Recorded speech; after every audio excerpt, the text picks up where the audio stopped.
We are back and you're still watching straight from the expo.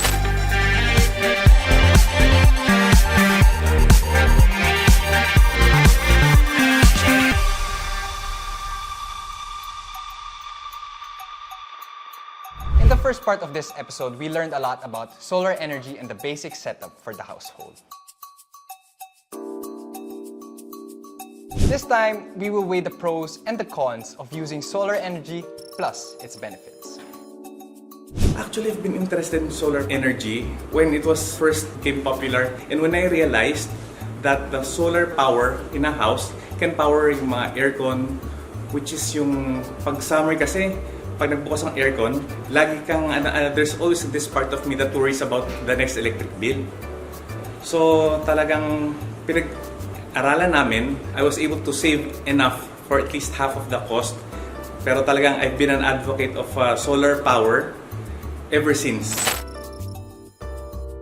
So ayan, we're still inside the home of Francis and he just shared his reason on why he wanted to use solar energy in his house. One of the main reasons why homeowners want to power their homes with solar energy is sustainability. Victoria, is this correct? That's right. So solar power is a renewable energy source. What we mean by renewable energy source is the source is something that doesn't deplete, similar to what's happening with coal and with gas. Yeah, but what's great about having your own source of energy is that you don't have to rely on the electrical grid, am I right? Now, that's only true if we have batteries. Oh, yeah. So on a standard setup, an on-grid setup, you still need to rely on the existing electrical grid and the utility that manages it.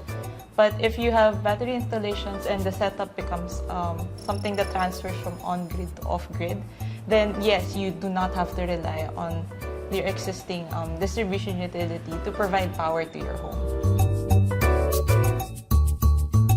I know the first investment talaga is the one that's a bit hefty, but the benefits outweigh the price, diba? Especially on the long run. Yes, it does. And I wouldn't use the word expensive. Honestly, you get the value that you're paying for.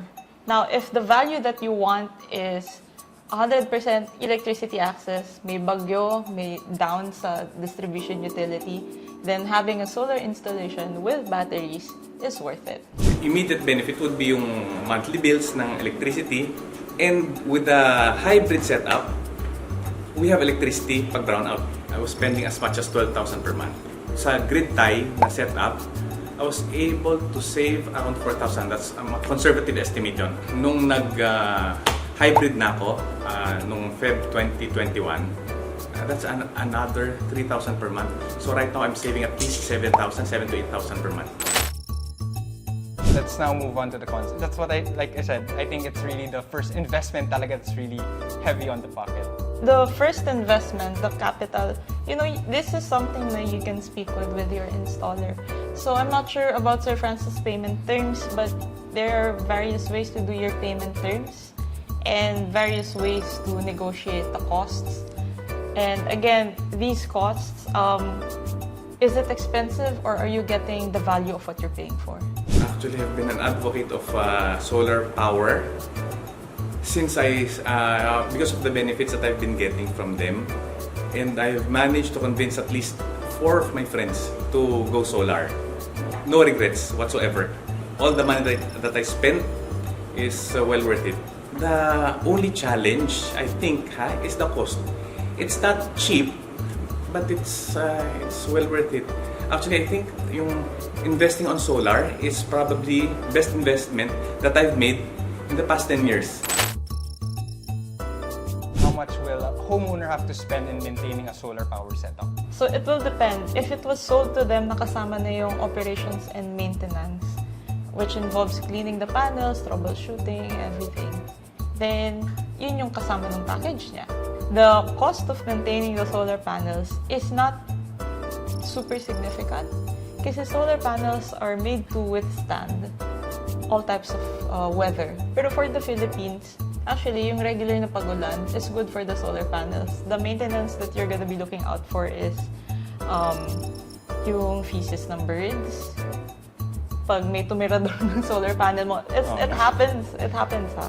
So aside from unfortunate events, since we're dealing with technology, it degrades pa rin, di ba? So is there times na do we have to change the solar panels or any of the equipment after a certain period of time? Because of course that will add to the cost. The solar panels themselves have a material warranty of about 10 to 15 years. Even after that, you have a linear power warranty, which goes from 25 years if it's a monofacial solar panel and 30 years for the bifacial. So why am I talking about warranties when you're asking me about replacements? Kasi the warranties represent how long these panels can survive. They will be okay. And there have been installations in the Philippines all the way up to the 1990s na okay pa.